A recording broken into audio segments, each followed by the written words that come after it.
gaming bets. We accept bets on computer games online since 2011. Referral system for regular users and the first deposit bonus. Gaming devices store and the best choice of payment systems. Dota 2 and Hearthstone, Counter-Strike and StarCraft, World of Tanks and League of Legends. EGB.com. You know for sure who's going to win. Getting tired of playing with the usual skins but don't have enough money to buy a new one? Get rich fast with csgofast.com. CS Go Fast. It's a strong chance of winning in every game. Several rooms with different game modes. Daily, more than 1,000 games, 5,000 players, and 25,000 skins at stake. You don't need much in order to sweep the board. Angry because you missed a big play? Tired of staying up all night to create highlight videos? Introducing LiveCap.tv. Simply press the capture button and bam! A highlight from the past 60 seconds will be instantly recorded. Get posts from streamers and fans around the world. Achieve legendary status Kappa.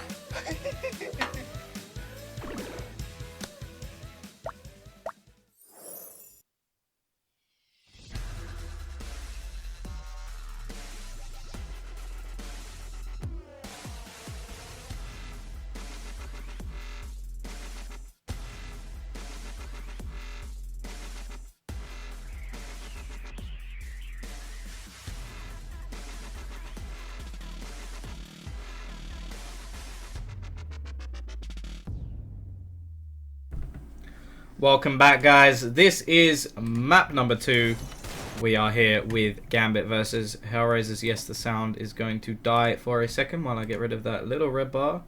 Thank you, MCast Lite, for adding that feature in, which it basically tells me that I haven't hidden everything, but what it actually does is just when I forget to hide something, it just leaves a big red bar there. So it's useful if you have dual monitors. It's like you've left something on there, but if you don't, it just means you have to tab out to fix things. But well, enough of what I think of the MCast Lite Edition software. I think it's great. Like the rest of it's great, but that's annoying. But back to the game in hand.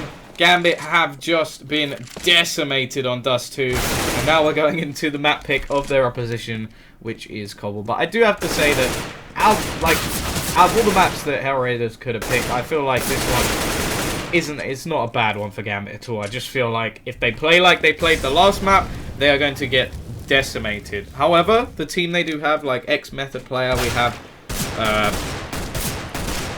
who's changed their name to Beast? Is that Spades? No, it's not. Someone's changed their name to Beast. Or is that... Oh, wait, is he the...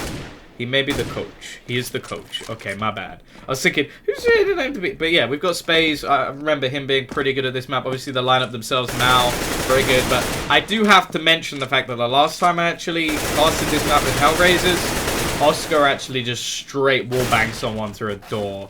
Which, I like... There's actually quite a few clips of that. And I was just in awe of how, like, well he knows the positions where he heard one footstep and just decided to wallbang the door. Like, so I do feel just on that alone, like, clearly Hellraisers do have knowledge of this map. They are very good at this map, and of course they picked this map. And now, as well, like, the guys on the flip side, they enjoyed this map as well, and they have Bondic, who was one of the better performers from that team. So I do definitely favour them into this one, especially just with what we saw.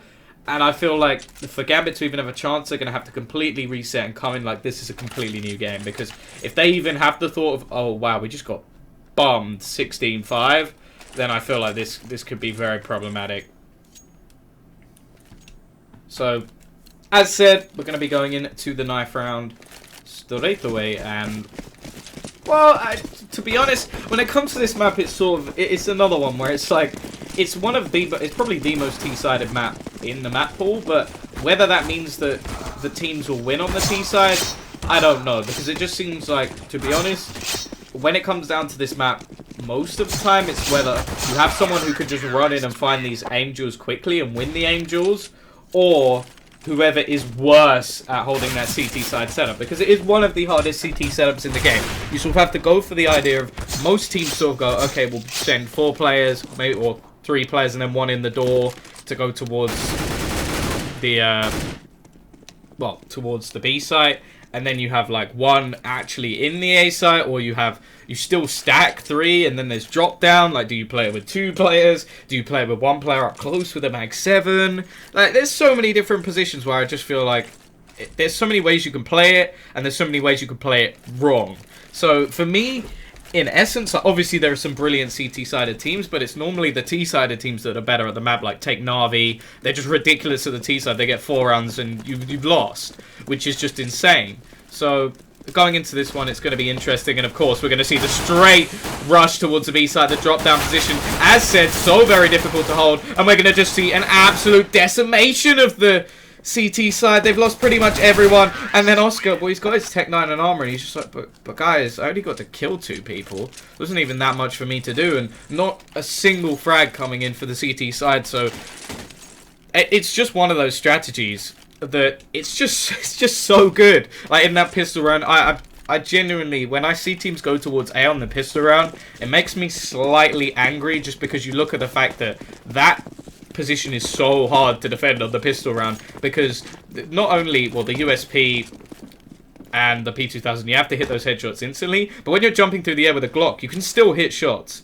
But of course, we're going to be seeing the force buy coming in now from the CT side. This is almost expected. When you lose that initial round, some teams do opt to save. Obviously, if you have a prolific AWPer, sometimes they'll be trying to save, but Mao, he's not about that life. He's going to go with the CZ into this one. I don't think he's actually saved any money at all. No, they haven't. So they are just trying to win this one out. We're going to be seeing Adrian going slightly aggressive. I have seen him have some very good performances on this map in the past, and there we go. Hooch going to be finding one. He has only found himself a shotgun, but up close, that can actually be very effective. So if I was the T side, avoid that position now. And, well, only 1 player at the moment over towards the A side. It is sort of, well, there's so many places as well the AWP can play it. One of them is towards this A side. Oh, lovely position from Mao. He's going to drop the bomb as well. They now know exactly where this is going. He will get traded out by Bondic, but it does mean the rotation could come in yet again. Plenty of time still for the teams to play with, and actually they're going to find one of the rifles as well. So now Bondic, it really is going to be lying on his shoulders at the moment. He's the one with the rifle. He's going to find one more. It is a 3 versus 2, but a rifle has been picked up for the CT side. Hooch with that in hand. Another kill coming out for Bondic. 2 more players to find Adrian in the perfect position here. He's going to hear the footsteps. He could come in behind him here. It's going to be 4 for Bondic. Oh my goodness, he's not going to hit the shot. Bondic with the ace. What have I just witnessed? What a play from Bondic. Manages to get just round the corner. I thought Adrian had him for sure. That's why I was sort of a bit calmer with the way this was going. I was thinking, no worries, guys. Adrian has got this in the bag, but he just spins around, take his head clean off him. What a way to join this team. 6-0. Gets the ace in the second round and gets them a great start on the T side. What a play from Bondic. Now, well, this is just going to be a pretty much straight Eco come in. But you talk about the fact that realistically, that was a good round from the CT side, but just the way it ended with Bondic killing everybody, it's not something that should happen. And well, if you want to talk about additions to a team, I can't say that you can go into a game when it's 16-5, come in and, oh yeah, don't worry guys, I'll just kill everyone in the second round with my AK. There's not, like, starts to a team don't go much better than that for Bondic. And what a play. What a play. And now, well, a nice round for them coming out in the end. Of course, Bondic still hasn't died yet. 6-0. And, the worst thing is out of all of that is that would have been a great way for Gambit to get back in, just to start off well on their CT side. Obviously now they have their bye, but just that play from Bondic was wonderful. And wow, here's some. If you used live cap there, you could have the full clip ready and see. Yeah, okay, that's enough setup for me. But yeah, we're gonna be seeing the push now coming in. Obviously the T's, they do still have an ump in their hams. They do have a lot more utility though, and that is definitely something that you have to talk about on a map like this. Like clearing positions with Molotovs is just so deadly. Especially, probably my favorite position to Molotov, it has to be the tree on B side, because if you don't check that position, or if you don't blind the person in that position, they just have such a like advantage with just aiming over the top of you. So I like just Lovely position. Mao, he's in a good position here. Going to find 1, 2. Not going to find the third as of yet. Bonding going to push in and find 1. So it is at least a trade, but it does favour the CT side now. They're going to be rotating away.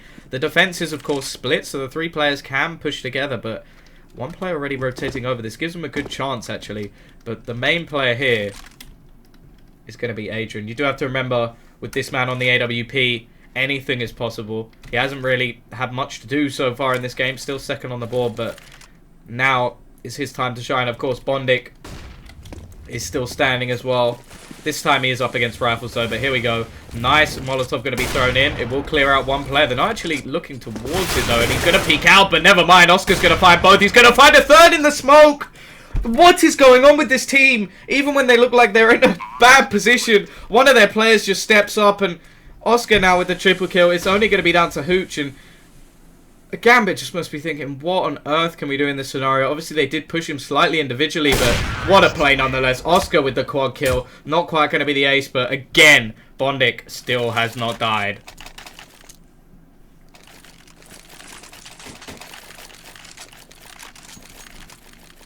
Now we're going to be seeing what will probably be an eco coming out from the CT side. They'll be able to buy it quite heavily into the next one. Are going to upgrade a few pistols. It's not overly surprising. Dosia with the Deeg. We know this guy can hit the Juan when necessary, but I don't know what to say in a lot of these rounds now, just because it's like, it seems like Gambit get the advantage. They get to a point where it's like, nah, there's no way they can lose. And then just someone on Hellraisers. It's like they're just saving everything back for when they get into the position where they could lose the round. And they just, well, it's like having an extra gear in your car to just flip things up, and look at Bondic go. Just spraying down these eco frags. Not missing a single shot. And, well, Gambit must be kicking themselves. They could have had Bondic in the back. They should have just thrown money at him. Look how he's playing against them in this one. Absolutely wonderful stuff. And if he continues like this, well, the Hellraisers could be a force to be reckoned with. They're already a good team. For me, it was disappointing they didn't get to the major. I definitely feel like they could have given at least some more upset potential than some of the teams in there. Although Gambit, to be fair, did get themselves into a position where if they beat CLG, they would have got through. So I would. Was that Gambit? Was it? Yeah, no, it was Gambit. It was off the back of. What's that? Am I mixing up teams at the moment? No, Gambit. Yeah, Gambit were in the major. So were Flipside. I'm trying to not mix it. But yeah, I feel like Hellraisers in the major would have been great, especially with, well, this lineup. This lineup's looking great. But now we are going to be seeing the buy coming in. Mao going to be buying up the AWP.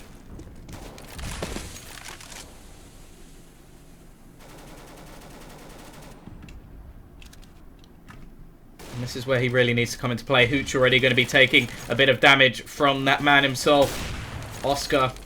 And he's just so prolific with the AWP. He's one of those players who is very, very difficult to play against. I think most top-tier players will recognize him as one of the better uppers. And I definitely feel like if this team can move forward, I'd like to see him definitely up towards the top end of the ranking scale. And possibly this edition could be the help they needed. Of course, that's a long way to go yet. This is only their first, or one of their first games. I think Gambit, this may actually be their first game with the new lineup. But Angel even, still doing work with his UMP. And now we're going to be seeing him pick up an M4 as well. So already damage done.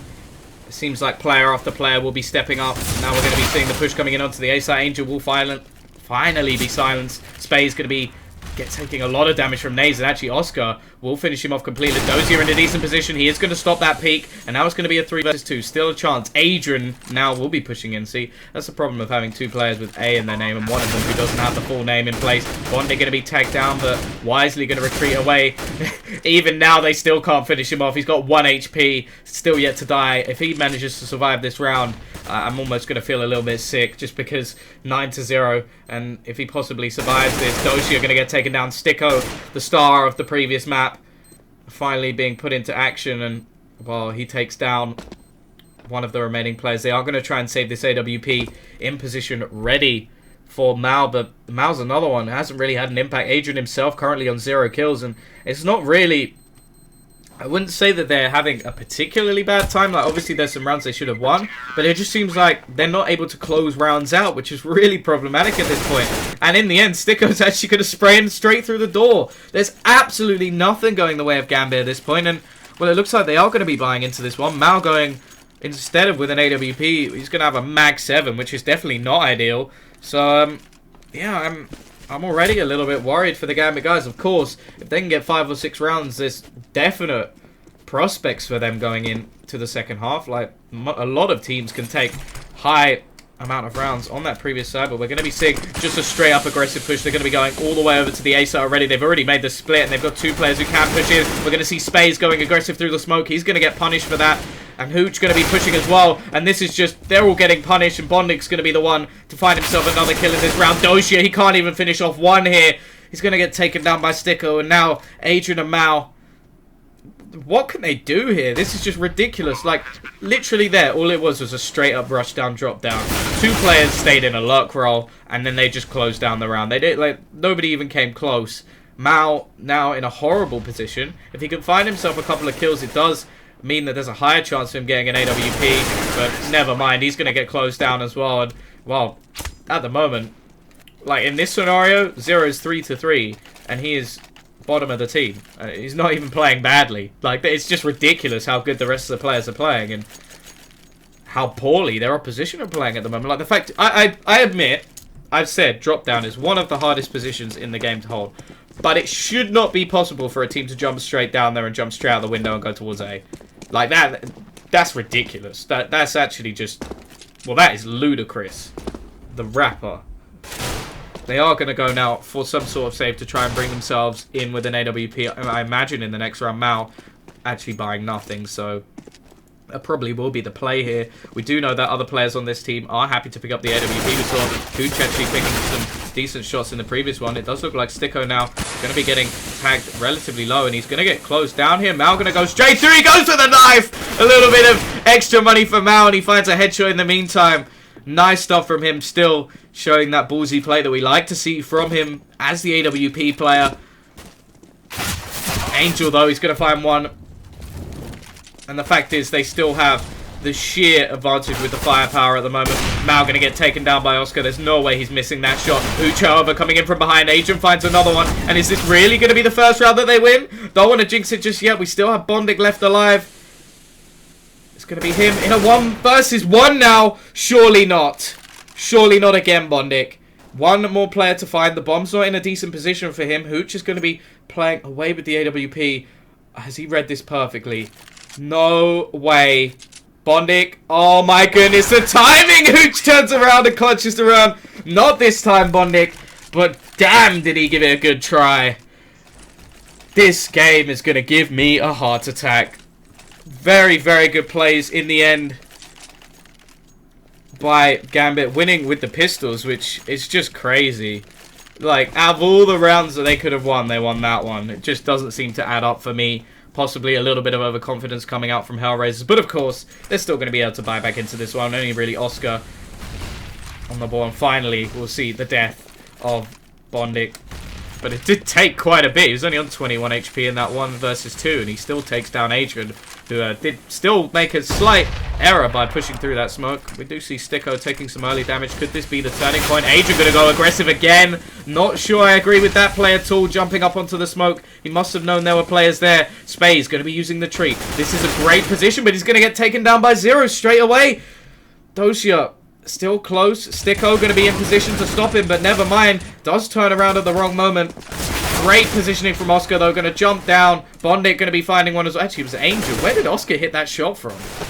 And in the end, it just closes out. Bondik finding another double. He's been so prolific on this map. And I was saying at the beginning of this game that you do have to look at the additions just coming into this map, where it's like, we already knew the flip side were pretty good. Now they've got Bondik in the Hellraisers lineup. Cobble was clearly an obvious choice. Now 8-1. They've reset the economy of Gambit again. And also the loss bonus. And that's the most important thing, because they're already getting $1,400. In the next round, they got $1,900 and $500. So on. But it just doesn't. A lot of the plays just don't seem logical at the moment. Like Adrian, he's been in this game for so long, and that's twice now he's gone rushing through smokes to try and find a kill. It just doesn't seem like the logical situation, especially when you have a full buy. Like when they're in a 2v1 as well, he played the aggressive sort of stance, and they're mistakes you don't expect to see from someone of his stature. Like he's been in the game long enough that the calm head sort of style, you sort of expect him to go. I do understand the idea to try and take the game to the tees. You're I think they were 8-0 down at the time, so I understand that, but it just looks like that any composure the Gambit have had, they've slightly lost, or at least in the case of Adrian. We're going to be seeing the entry kill, of course, come in. This is just a sort of eco buy coming in at the moment from the Gambit lineup, only a P250 on anybody, and we're going to be seeing Dosia finding one at least, but Hooch going to be picking up one kill, Spaze finding another, so they're at least doing a bit of damage, but to be honest, at this point in the game, damage not going to be ideal. At least they did drop 3 players, that's something, but just look how much money there is. There is so much money. Bondik actually on 16k. He now has 2 deaths, so his KD is down to just 8. I really want to, I'm like, straight after this game, I'm going to go and find that clip of that ace. That was absolutely ridiculous. I'm still slightly, like, smiling just off the back of that, because that was a beautiful play. And then, obviously, Oscar's triple in the or quad kill in the next round. However, now we do have the buy coming back in. Mao back on the AWP. Yet to really see an impact from him, but it's sort of interesting to see that this iteration of Gambit is not looking anywhere near as strong. Like, as people were saying when they looked at HLTV, you see the last best of 3 that was played. I think that may have been in the new Face It thing. I can't remember what it's called, the ECL or whatever, where they actually beat them 2-0. Like, it was a very, very close affair, but at the same time, this is not so far. Obviously, we don't know how Gambit are going to play this T-side, but Dust 2 was not close by any stretch of the imagination. And, well, you do have to say also the fact that I think Waylander was right at the top of the team in one of those maps, so I don't know. Obviously, I don't know all the ins and outs of why he left, but I don't... Do I think it's an improvement? Now, at the moment, no, but no addition to a team can be instantaneously amazing, unless it's, of course, Bondik for some reason, who's just been ridiculous. But then again, a lot of his plays have been very individualistic, although on Dust 2, it seemed like him and Sticko were a great partnership. But anyway, into this round, we've seen a couple of kills going the way of the CTs. Now, Oscar's going to get taken down. Adrian playing much more passively in this one. It looks like it's working out for him. He's going to take down a couple, and this is much better from Adrian. This is the player that I've seen in the past on this map, and it's all going to come down to Angel. Surely this is going to be a round now for the CT side, although I do love a clutch. I'm not sure with only 8 seconds left. It's plausible, and that will be the round now going to Gambit. At least going to get themselves a second on the round, or second on the board even. But now they need to capitalize. This is so important this round. If they lose this one, the chances, well, the best possible scenario would be a sort of 11-4, just because they'll get reset. So this is really, really important for the economy of Gambit, but also the match. If this, because yes, it's T-sided, and yes, there are some very, very good T-sided players, but whether they can actually win off the back of that, I don't know. And just straight away, we see Oscar, Sticko. They've just gone for an aggressive play again. They've just pushed straight through onto the A site. The defense has been absolutely wrecked. Mao's gone down without even a hint of a AWP shot. And this is just looking severely dominant by Hellraisers. When they want the round, they take the round.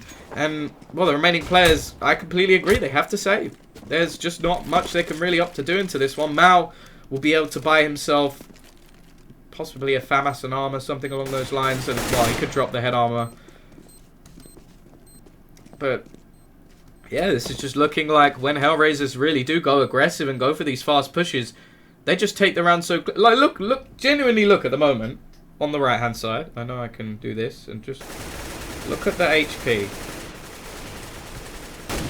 That just says it all, really. Now they are going to lose a player, but how on earth did they get onto that A side without losing a single point of damage? Like, that's what's scary to me. Like, if you take some damage, yes, in this scenario, they have actually got a nice amount of kills and saved the 2 AWPs, but just the initial contact, that's what I would actually talk about here. They managed to get onto that A site, killing 2 people without taking a point of damage. How? I don't understand, but at least there's been some sort of save into this one. They brought in a couple of AWPs. Adrian and Mal going to be switching things up. Possibly going to go aggressive here. Maybe boosted onto Plat. Yeah, we're going to see the boost. This is something we actually see much more often. Dosia are going to be quickly finding a kill, but getting traded, and they've gone for this aggressive peek. However, Mal going to be finding the no-scope. There's another player, though. Going to find that one as well, and this is better. This is what we expect from the AWPer. However, his counterpart, Oscar, going to be finding one back in the meantime. Sticker going to be up close. It is going to be mainly down to Oscar here, although the bomb... Oh, wait, the bomb. Ah. This is where things get a little bit troublesome for the T side. The bomb has not dropped kindly. This is the one problem with doing this sort of split towards A, is if the bomb is in the hands of the people going towards middle or towards the drop down area and it gets dropped, there's not a huge amount you can really do here. And they are going to go for the boost up. I do like the fact that they have managed to get themselves into a position where it's possible, although just look at the passive positions at the moment. They need to find kills so quickly, but there we go. Oscar going to be finding one. Space, he's got to be careful peeking around that door at the moment. The flashbang going to be coming out. They do have an idea. They're going to be throwing one out, and Space going to get blinded as well. And surely this is not a position they can lose from. Holding the cross. Adrian going to completely whiff, and now that... Oh... I just don't know what to say. Sticko just ends him. It's like, no, you're not even getting a chance in this round. I'm finishing this one off, and just the bomb position there was so good for Gambit. And then they peek the door. Oscar gets a kill. Flashbang comes out. Spades just doesn't look away. He gets completely blinded, and then Adrian completely misses a shot that most people playing an AWP would have hit. And that's like, I feel like that something has gone wrong today for Gambit. That's what I'm hoping. I'm hoping this is not the new Gambit with the addition of Space. Oh, now they're just going to miss easy shot. No. I feel like something's got into their heads today, and this is just one of those days. Like, they've got to try and reset for the next one, because 11-2 at the moment, this is already a very prolific half for Hellraisers. There's still the potential for more. Angel in a great position as well. Just going to tag down Mo even lower. And now, well, Bonding, he's just had enough of waiting. Just pushes through. Grabs himself his 18th kill. Angel going to be finding another one as well. Dosia looks like he's getting ready for the peak, but not going to take it as of yet. Going to at least be able to get himself a... Spades will find one in the meantime, though. And we do have Dosia pushing, but look at the position of Bonding. Just his face framed in the window like, hello. Time to meet your doom. HP low on 2 players, though, so still a chance. Still a chance for Gambit to do something.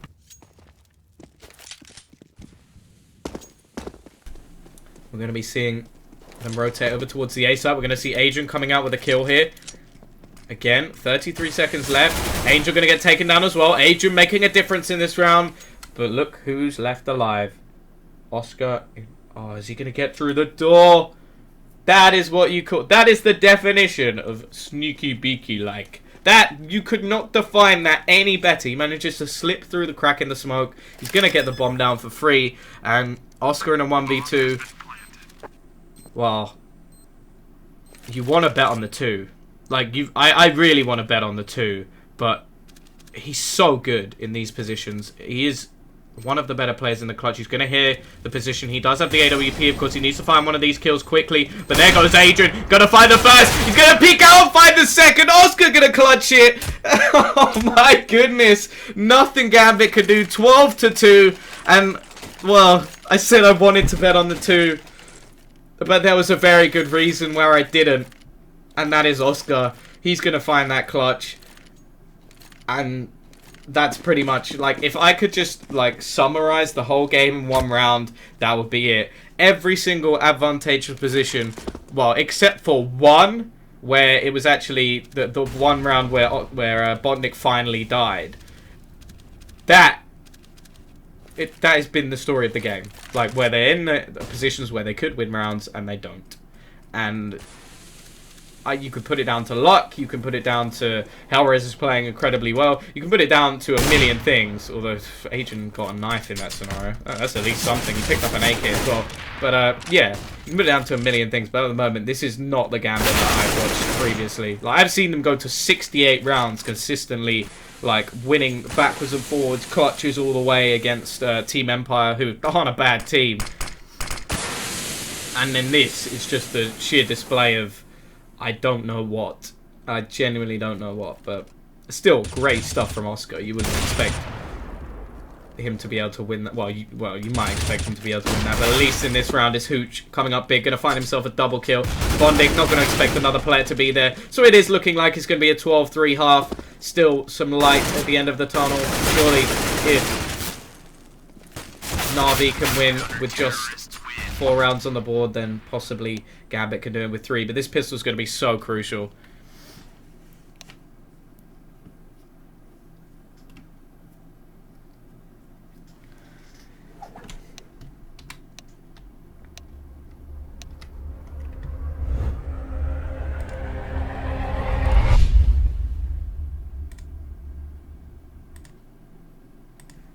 But guys, we are going back into pistol round number 4 of this best of 3. This is really going to be down to what we see in this pistol round. I feel like if Hellraisers win this, which, well, I think they have. The last pistol round we saw in this map, they won very, very convincingly. I don't think they lost a single player. Well, I know they won it for sure because of the fact that Bondic didn't die for something like 12 rounds or something stupid. So we know that he was doing pretty well, or maybe not that many. He died. It took a long time to kill him anyway, but we're going to be seeing the same sort of play coming out. However, Sticko going to be finding 2 instant headshots. We're going to be seeing another coming from Bondic and Zero, and now Mao, he's left all alone. He's going to give away his position as well, and just like that is just exactly what I mean. That should have been a nice kill for him. The P250 up close. I think he hit 3 or 4 bullets, just not able to finish, convert the kill. And in the end, it really didn't matter. There were still 4 players left alive. And it just, even the exact same strategy came out there. To the letter. They rushed down. They went towards the B site from the drop down area. And they just got demolished. Sticko found 2 instant kills. Then Bondic. And then we see Zero, who... Oh, he's still 9-8 in this one. So exactly the time when he actually is playing a little bit better. It's going to be nice. But there we go. Doshio with a nice 1D. Going to be tagged down to 11 HP.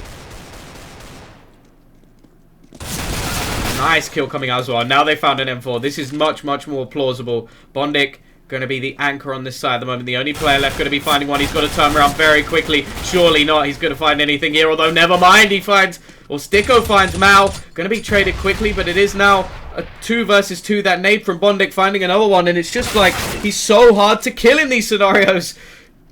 I'm sure someone must have screamed at some point, Bondic, why won't you die? But going to be another kill for Zero, and now it's all down to Hooch from an advantageous position. Yet again, they're now in a 1 versus 2. Zero going to spar the remaining player. Bondic is still alive, and he knows exactly where Hooch is. He can see the barrel of the gun. He's going to spray out, going to tag Hooch down just a little bit more. But Hooch now knows he's getting closed in. And of course, it's going to be Bondic finding a triple kill. And, well, as said, he was going to be the anchor on that site. He anchors it again, finds a triple kill in a scenario where they've already lost 2 players.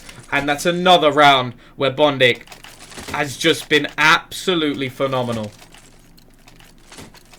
I genuinely... I almost feel bad for Gambit at this point, where you just think, probably yesterday this guy was a free agent. I know it's like, yeah, this is first game. The honeymoon period of some teams can come in very, very quickly. Hellraiser's playing crazy good at the moment.